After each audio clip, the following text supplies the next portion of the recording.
The crash of American Airlines Flight 191 near Chicago, Illinois in May 1979 remains one of the deadliest aviation accidents in history, with the left engine separating and the plane collapsing on the side of the runway.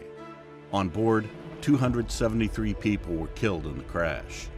What happened to the engine and why did the crash happen? Watch the whole video to find out. Hello and welcome to Plane Crashes Explained, where we discuss some of the most mind-blowing reasons and facts behind the most heinous plane crashes. Subscribe to our channel and press the bell icon so you don't miss future updates.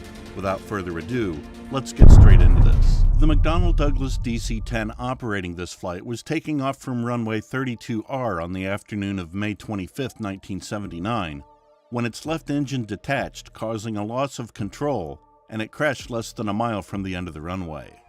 All 258 passengers and 13 crew members on board, as well as 2 people on the ground, were killed. It remains the deadliest air crash in the United States. We're here to tell you every minute of detail from that fateful day. On the accident flight, just as the plane was about to take off, the number 1 engine and its pylon assembly separated from the left wing, ripping a 3-foot section of the leading edge with it. The combined unit landed on the runway after flipping over the top of the wing. American Airlines Maintenance Supervisor Robert Graham stated, "As the plane approached, I noticed a vapor or smoke of some kind coming from the leading edge of the wing and the number 1 engine pylon. I noticed the number 1 engine bouncing up and down a lot, and just as the aircraft got opposite my position and started rotating, the engine came off, rolled up over the top of the wing, and landed on the runway. The engine moved forward and up before going over the wing, as if it had lifted and was climbing. It did not collide with the top of the wing on its way. Instead, it followed the clear path of the wing's airflow up and over the top of it, then down below the tail. The plane continued to climb normally until it began to turn to the left, and I assumed he was going to return to the airport at that point." The cockpit voice recorder, CVR, lost power when the engine detached, so what was said in the cockpit in the 50 seconds leading up to the final impact is unknown. The only audio from the crash captured by the recorder is a thumping noise followed by the first officer exclaiming, "Damn," before the recording ends.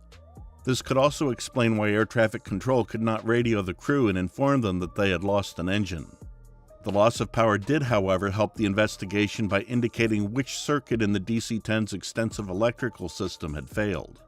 Several related systems failed in addition to the engine failure. The number 1 hydraulic system, powered by the number 1 engine, also failed but continued to function via motor pumps mechanically connected to hydraulic system 3. The 3rd hydraulic system was also damaged and began leaking fluid, but it maintained pressure in operation until impact.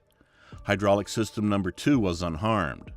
The number 1 electrical bus, whose generator was connected to the number 1 engine, also failed, knocking out several electrical systems, including the captain's instruments, stick shaker, and slat disagreement sensors. The captain could have restored power to his instruments using a switch in the overhead panel, but it was not used. The plane rose to about 325 feet, or 100 meters, above ground level, leaving a white mist trail of fuel and hydraulic fluid from the left wing. The first officer had raised the nose to 14 degrees, reducing the airspeed from 165 knots to the takeoff safety airspeed of 153 knots, the speed at which the aircraft could safely climb after an engine failure. The engine separation severed and locked the hydraulic fluid lines that controlled the leading edge slats on the left wing, causing the outboard slats to retract under air load. The retraction of the slats increased the left wing stall speed to around 159 knots, which is 6 knots faster than the prescribed takeoff safety airspeed of 153 knots. As a result, the left wing went into a complete aerodynamic stall. With the left wing stalled, the aircraft began banking to the left, rolling over onto its side until it was partially inverted at 112 degrees bank angle, with the right wing over the left wing. Because the cockpit was outfitted with a closed-circuit television camera positioned behind the captain's shoulder and linked to view screens in the passenger cabin, passengers may have witnessed these events as the aircraft dove towards the ground. It is unknown whether the camera's view was disrupted by the loss of power from the number 1 electrical bus. The plane eventually crashed into a field about 4,600 feet from the runway's end. The force of the impact hurled large sections of aircraft debris into an adjacent trailer park destroying 5 trailers and several cars. Determining what caused the engine to detach in the first place was a critical part of the crash investigation. According to witnesses, the aircraft did not collide with anything during its takeoff roll, which could have caused the separation. As a result, investigators were forced to consider the possibility of a structural failure and what might have caused it. The NTSB discovered that the engine's pylon assembly had been damaged during maintenance 2 months prior. Its investigation revealed that American engineers had removed the engine and pylon as a single unit from the wing to save time. This contradicted McDonnell Douglas's instructions to complete each component separately. The American method supported the engine and pylon assembly on a forklift truck. In the case of N110AA's left engine, however, it was damaged by becoming jammed against the wing following a brief loss of hydraulic pressure to the forklift during a shift change.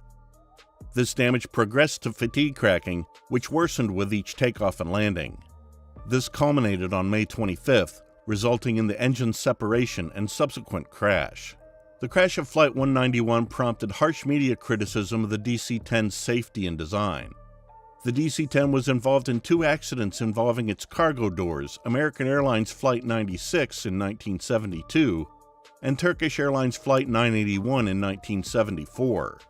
The separation of Engine 1 from its mount, as well as the widespread publication of dramatic images of the plane missing its engine seconds before the crash, and a second photo of the resulting fireball, raised widespread concerns about the DC-10's safety. The Federal Aviation Administration grounded the plane 2 weeks after the crash, dealing the final blow to the plane's reputation. The investigation also turned up other DC-10s that the same faulty maintenance procedure had damaged. The faulty procedure was outlawed, and the aircraft went on to have a long career as a passenger and cargo plane. The U.S. government fined American Airlines $500,000 for improper maintenance procedures in response to this accident. Earl Russell Marshall, the chief of the crew at American Airlines' Tulsa maintenance facility who oversaw the aircraft's final maintenance procedure, committed suicide the night before he was to be deposed by McDonnell Douglas attorneys.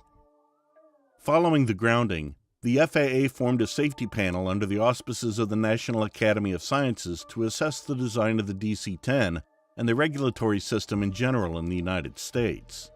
The panel's report, released in June 1980, identified critical deficiencies in the way the government certifies the safety of American-built airliners, focusing on a lack of FAA expertise during the certification process and a corresponding over-reliance on McDonnell Douglas to ensure the design's safety. Aviation journalist John Ostrower compares the panel's findings to those of a later commission convened following the grounding of the Boeing 737 MAX in 2019. 10 years later, another DC-10 crash, United Airlines Flight 232, restored some of the aircraft's reputation. Despite losing an engine, all flight controls, and crash landing in a massive fireball which was captured on video by a local news crew, 184 people survived the accident. Experts attributed the high number of survivors to the DC-10's sturdy construction. Following the events of 1979, orders for DC-10s fell precipitously, and from then until the end of production 10 years later, the 2 largest DC-10 customers were FedEx and the United States Air Force. Despite initial safety concerns, DC-10 aircraft continued to be used by passenger airlines for more than 3 decades after Flight 191. Production of the DC-10 ended in 1988, and many retired passenger DC-10s have since been converted to all-cargo use. The FedEx Express fleet includes the DC-10 Freighter and its derivative, the MD-11. The glass cockpit from the MD-11 has been installed in the DC-10s, transforming them into MD-10s.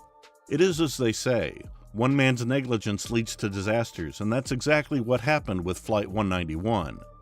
It could have been avoided if only the people held themselves accountable for their mistakes. Yet still, innocent people die all the time, and people tend to forget. Would you be able to forgive yourself if you knew you had a tiny bit in a horrible accident? Tell us in the comments section below. Thank you for watching this video. Leave a like if you liked what you saw, and we will be back with another airplane crash video.